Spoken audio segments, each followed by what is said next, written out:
Bon bah ça c'est en place, ça c'est bon. Ah oui, il va falloir que je parle de ces ratings là, parce que les gens vont attendre que ça. Bonjour, salut à tous, c'est Sturi. On est parti pour le Raw recap de cette semaine. Dernier Raw avant Crown Jewel, l'événement en Arabie Saoudite avec, évidemment, je sais que c'est attendu, tout le monde veut ça.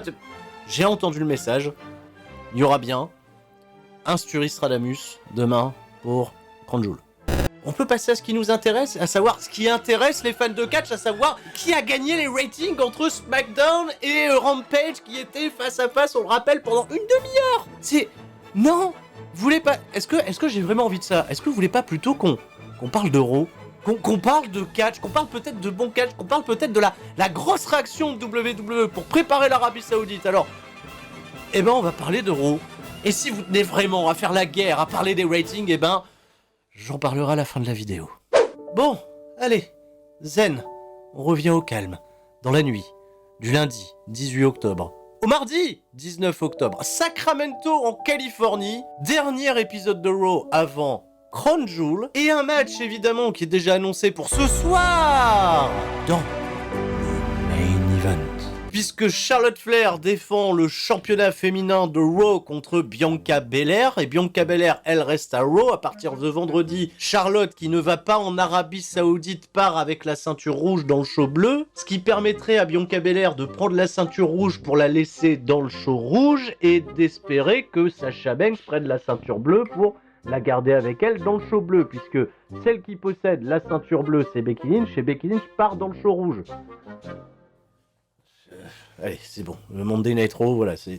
Alors, Charlotte Flair, qui fait son entrée, qui demande très justement du champagne, des cotillons, quelque chose, en tout cas, elle quitte Monday Night Raw, donc on n'a rien fait pour ça. Non, au contraire, on l'oblige à défendre son titre contre Bianca Belair, qu'elle a déjà affronté il y a 2 semaines, alors qu'est-ce qui se passe? On refait le match?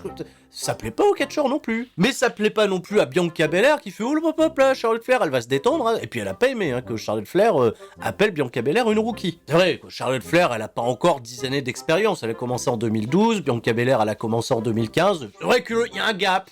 Il y a un gap. Évidemment, les esprits vont s'échauffer, Charlotte Flair va attaquer Bianca Belair va esquiver, petit échange de rien du tout en fait, on se confronte pour teaser bien entendu ce qui nous attend ce soir dans le main event. Putain, même plus envie de mettre de l'écho pour ça. Allez, ce soir ce qui nous intéresse également c'est de savoir qui va rejoindre Finn Balor en finale du King of the Ring et qui rejoindra Zelina Vega en finale du Queen's Crown. Hein, peut-être ça un peu moins. Et bah ça va se décider dans un instant puisque Jinder Mahal va affronter Xavier Woods en demi-finale. L'occasion pour retrouver le New Day dans la Gorilla Position, décidément leur endroit de prédilection, interviewé par Kevin Port... Kevin? Bon, mais attendez. Kevin, là, non, ça peut plus durer. Je veux bien qu'il ait eu la consigne de WWE de se déguiser en crabe pour paraître plus petit lorsqu'il interviewe les mecs, mais à un moment stop. Non mais regardez cette photo, ça c'est Kevin qui fait la même taille que Seth Rollins, et là c'est Kevin qui est plus petit que Seth Rollins. Qu'est-ce qui se passe? Ils lui ont coupé les guibolles? Il va nous faire une reconversion dans le crabcore?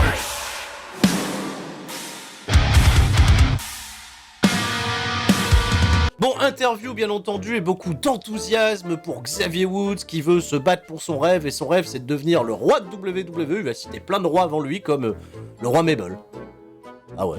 Il en joue sur les réseaux sociaux depuis des années, Finn Balor lui il s'en bat les couilles réellement, et Jinder Mahal on l'a vu poser avec la couronne la semaine dernière, alors est-ce que c'était un présage? Et bien un peu comme la manette du Money in the Bank, généralement les gens qui la touchent en weekly sont pas ceux qui la remportent, et bien pour la couronne ça a été pareil. 9 minutes 40 d'un très honnête combat où Xavier Woods s'est battu, il s'est donné les moyens d'aller arracher une victoire sur Jinder Mahal, qui a absolument rien fait de déconnant, il n'y a pas eu de recherche de gruge à outrance, on a fini avec quelque chose d'assez clean, et surtout une belle descente du coude de la part de Xavier Woods. Jusqu'à même encore avant le match, j'avais pas trop envie d'y croire, mais plus ça avance, maintenant que Xavier Woods a gagné, je ne vois que lui pour remporter le King of the Ring. Surtout, ne touche pas la couronne! Ça va, il va juste prendre le sceptre, il va s'amuser avec la cape, il va pas toucher la couronne! Ça peut porter malheur. Et il affrontera Finn Balor, ils vont se recroiser un petit peu plus tard dans le show, parce que Finn Balor, qui est officiellement pas encore à Raw, mais il va faire un petit match après. Hein? On en reparlera. On nous remonte Austin Theory qui a battu Jeff Hardy, qui a fait un selfie avec, pour être un peu plus tôt avant l'émission interviewé par Sarah Schreiber. Pas le temps de développer ici un point pertinent puisque toute la clique de Reginald et les nuls qui courent derrière le championnat 24/7 vont repasser. Reginald va réussir à s'enfuir et R-Truth va avoir un petit face-à-face avec Austin Theory qui peut-être sans le vouloir a protégé Reginald. Theory va demander à R-Truth s'il sait qui il est. R-Truth il va lui dire bah oui t'es un mec qui fait des théories là, les théories du complot tout ça. Et ce qui va conduire à un petit match totalement frais entre les deux. Voilà, Austin Theory fait son entrée. pendant ce temps-là? On nous remonte l'intégralité de ce qui s'est passé dans la storyline entre Bill Goldberg. Oh, Bobby Lashley, tu t'en prends mon fils Arabie Saoudite, je vais te tuer, je vais te tuer. Pas besoin de développer beaucoup plus parce que vous connaissez la suite de l'histoire et on nous apprend que ce soir, en plus de teaser le combat No Holds Barred prévu pour Crown Jewel, on aura une No Holds Barred interview. Merde, c'est quoi ce concept? C'est nouveau, Bon, Austin Theory, il attend gentiment, tu vois, l'arrivée d'Ertrus qui justement fait son entrée, qui fait « Ah, pas le temps de chanter, etc. En fait, j'ai accepté le défi, mais pas pour moi, pour un bon copain à moi. » Et là, Jeff Hardy arrive, et Jeff Hardy va peut-être avoir sa revanche sur Austin Theory. Ce qui serait pas illogique, parce qu'il est passé pour un con, c'est encore plein. Ah, Jeff Hardy, pas respecté. Là, ça va, ils vont lui donner 7 minutes de match. C'était assez pertinent de ce qu'on a vu dans le ring, mais Austin Theory va gagner clean. Pas de roll-up à la con avec on tire le maillot, non pas du tout, il a porté son finish, il a gagné le match. Derrière, il a voulu se la péter, faire un selfie à nouveau avec Jeff Hardy, et le temps qu'il nous montre à la caméra le selfie qu'il venait de prendre, Jeff Hardy s'est relevé, lui a porté le Twist of Fate. Jeff Hardy a chopé le téléphone portable et lui-même a fait un selfie avec Austin Theory, ce qui m'a donné une excellente idée s'il fallait conclure le programme entre les deux, de faire un selfie on a pole match. C'est-à-dire, t'accroches un téléphone portable à une perche, le mec qui décroche le téléphone portable doit prendre un selfie avec son adversaire pour remporter la victoire.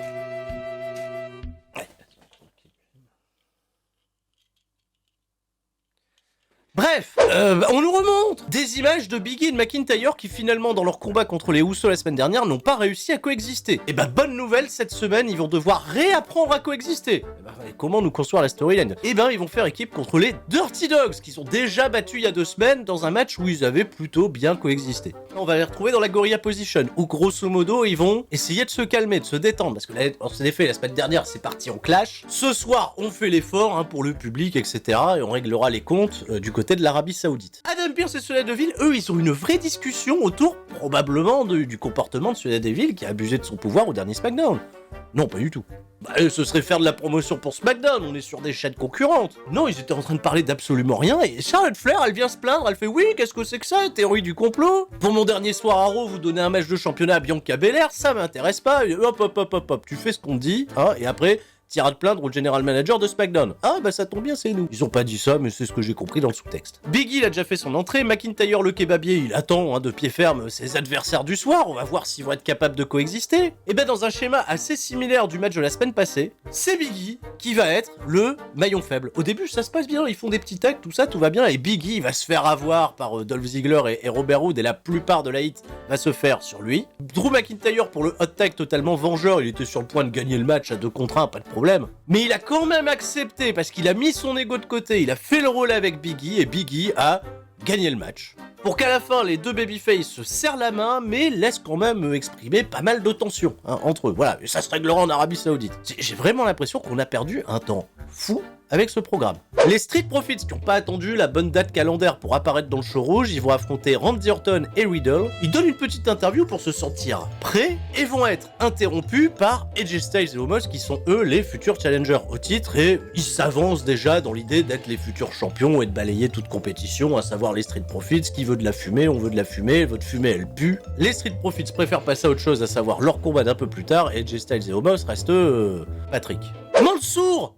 Mansour, la star de jeudi, il sera chez lui. S'est fait casser la gueule la semaine dernière, et pas qu'un peu, par Mustafa Ali, ça l'empêche pas de venir avec le sourire. Il va affronter Cedric Alexander dans un match qui a duré un peu moins de 4 minutes et qui était très bon. Mansour, il a cette faculté à être un underdog naturel, à être capable de sortir des condres et des manœuvres plutôt fluides. Avec Cedric Alexander, ça matche bien, j'étais très frustré de pas en voir plus, et Mansour va remporter le combat clean, quitte à se prouver lui-même qu'il n'était pas le maillon faible de l'équipe, et évidemment, Ali va arriver, faire une promo face à Mansour, en lui disant très justement, alors c'est ça, tu viens en ring avec le sourire alors que je t'ai humilié la semaine dernière. Et il aura pas le temps d'en dire plus parce que Mansour, il a pris le micro, il a grave insulté Ali, il lui a même parlé en arabe à la fin et c'était assez excitant parce que je me suis dit, merde, c'est le programme qui était peut-être le moins intéressant pour WWE, on leur a quand même donné un petit peu de temps et Mansour dans sa promo a déclenché quelques réactions du public. Tout ce que je n'espère pas, et malheureusement je pense que ça va arriver, c'est de voir Mansour se faire enterrer dès lors que son programme en Arabie Saoudite sera terminé, pour le ressortir dans 6 mois quand il y aura à nouveau l'Arabie Saoudite à promouvoir. Vous avez un truc à faire avec Mansour, c'est un bon underdog, il amène quelque chose de différent sur le papier, et merde, s'il fallait réagir, mon délai trop, tentez quelque chose avec Mansour. Il y a une team Mansour, il y a un FC Mansour dans les commentaires où vous le prenez juste pour une blague. Je suis très curieux d'avoir vos retours. L'interview, No Holds Barred, Bobby Lashley d'un côté, Bill Goldberg de l'autre, et Et je vais même pas commencer à faire des blagues parce qu'on nous a exactement résumé tous les dires de l'un et de l'autre depuis le début de la rivalité. C'est-à-dire, ah, j'ai attaqué ton fils, d'ailleurs, comment il va? Toi, j'ai dit en Arabie Saoudite, je vais te tuer. Bobby Lashley, il fait, ouais, j'aurais dû porter plainte parce que c'est des menaces de mort. Eh ben, ça tombe bien, tu le feras après que tu sois mort. Enfin, bref, voilà, il n'y a pas eu de nouveaux éléments à l'histoire. Goldberg, ça fait un mois, on sait, il veut tuer Bobby Lashley. Bobby Lashley, ça le fait chouiner et... Bon, on va attendre jeudi. RK Bro dans la Gorilla Position avec un Riddle qui remercie Orton d'avoir bien appliqué le plan. Mais il n'y avait pas de plan. Arrête, il n'y avait pas de plan la semaine dernière quand t'as perdu contre Omos là et que moi je veux de la fumée. Riddle qui veut de la fumée. Donc ça y est, ils sont partis dans un délire We Want the Smoke des Street Profits. Et puis ça va, ils partent pour leur match, ils font leur entrée. Même pas les claquettes oiseaux. Pas les claquettes oiseaux parce que c'est la musique d'Orton. On a eu les claquettes avec le serpent dans un coin. Voilà, c'est bien aussi. Les Street Profits font leur entrée, 10 minutes de match, ça combine plutôt bien entre Riddle et Montez Ford, qui sont peut-être les deux projets à construire pour WWE et à peut-être faire dépasser un peu le seuil de la mid-card à un moment donné. Randy Orton a pris un gros tag, il était bien déchaîné, bien furax, et ça s'est terminé en no contest, puisque AJ Styles et Omos sont venus attaquer absolument tout le monde. AJ Styles et Omos restent forts, et on va attendre l'Arabie Saoudite jeudi pour les voir probablement perdre, dans la logique de booking 50-50 de WWE, et tout le monde reste dans le même roster après, ça se sépare pas, c'est... Bon. La seconde demi-finale du Queen's Crown Tournament, Doudrop contre Shayna Baszler. Il y a Zelina Vega qui est venue, elle sera à Raw la semaine prochaine, donc bon, elle vient déjà en avance, et elle est venue essayer sa couronne. Ah voilà. Donc elle a rien compris. Je l'ai dit tout à l'heure, toucher la couronne, ça porte la poisse. Mais elle va mettre la couronne, la Cléopâtre. Et elle est même plutôt assez enthousiaste à l'idée de voir le match entre Shayna Baszler et Doudrop. Et je me dis, putain, si je suis Zelina Vega, peu importe qui j'affronte, je serais plutôt en train de me faire dessus. Parce que les deux meufs sont quand même construites assez fortes. Et peut-être qu'on va voir là un match véritablement compétitif et en jeu pour accéder à la finale. Parce que c'est peut-être la finale avant l'heure. Et bah pas du tout, 2 minutes 40, où Doudrop va pas réussir à porter beaucoup d'assauts à Shayna Baszler, qui va à plusieurs reprises porter sa Kurifuda Clutch, et Doudrop, elle va réussir à rouler en arrière et à immobiliser les épaules au sol de Shayna Baszler pour remporter la victoire 1-2-3. Voilà. Et puis il va y avoir un face-off entre Zelina Vega et Doudrop pour hyper l'Arabie Saoudite.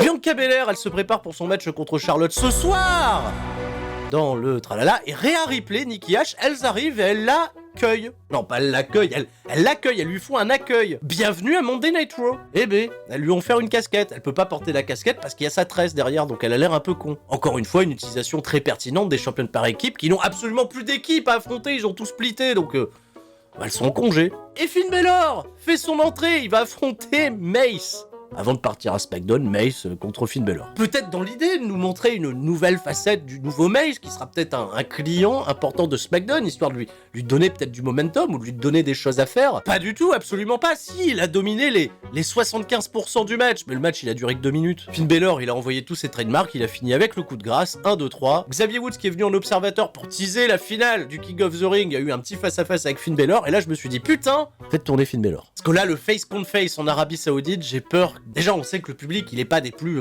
enthousiastes et vocales. Peut-être parce qu'ils ont pas le droit. Alors, si on pouvait mettre un petit peu de piment et avoir peut-être un Finn Balor qui remporte le tournoi face au Will. Enfin bref, je reparle dans Sturis Radamus. John Morrison, qui a pas de programme, il continue de faire du yoga. Il est interrompu par Ivar et Eric. Ça ne conduit à absolument rien. On nous remonte l'intégralité des combats prévus pour Crown Jewel. 9 matchs au programme. Et encore une fois, rendez-vous à ne pas louper sur la chaîne YouTube.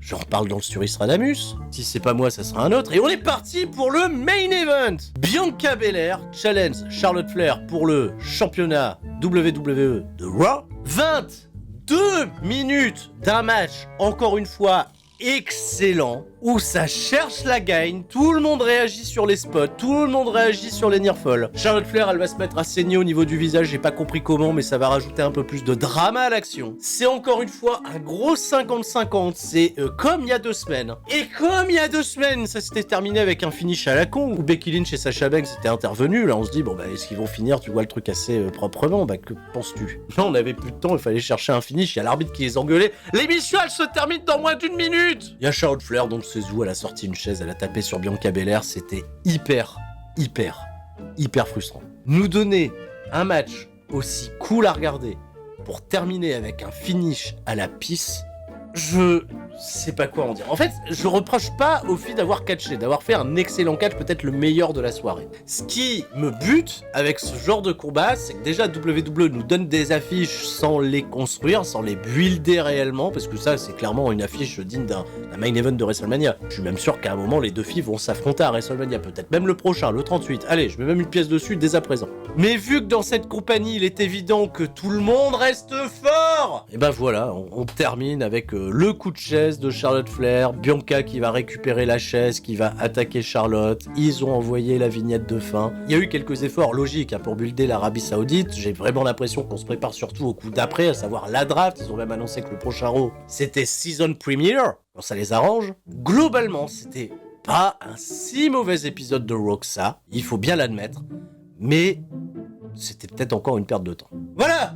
Ah oui, les ratings, ça va me fatiguer déjà d'avance. Plus de 800 000 téléspectateurs du côté de SmackDown, un peu plus de 550 000 du côté de Rampage, donc SmackDown a eu une plus grosse audience que Rampage. Et dans la demi-heure de face-à-face, SmackDown a eu plus de téléspectateurs que Rampage, mais ce qui intéresse les publicitaires, les chaînes de télé, Tony Khan, Vince McMahon, l'argent, la démographie des 18-49, Rampage a battu SmackDown.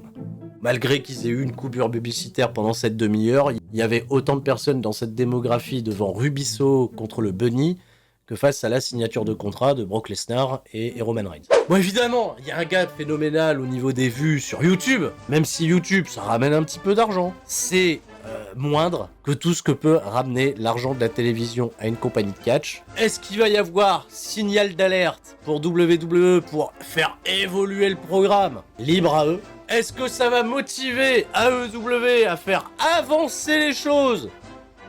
Visiblement, ça a l'air d'être un bon moteur pour leur donner encore plus l'envie de s'arracher, de se défoncer. Alors je vais faire exactement la même conclusion que dans ma vidéo de samedi dernier. C'est le catch qui a gagné.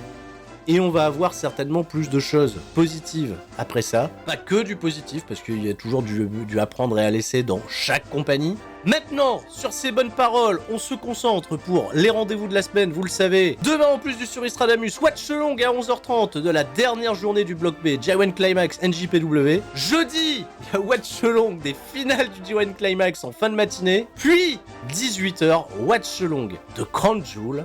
Et vendredi, le qu'est-ce qui s'est passé. Sur ce, je vous fais des gros bisous à tous. Je vous dis à la prochaine. C'était Sturi et tout le monde reste fort. Surtout, l'argent saoudien.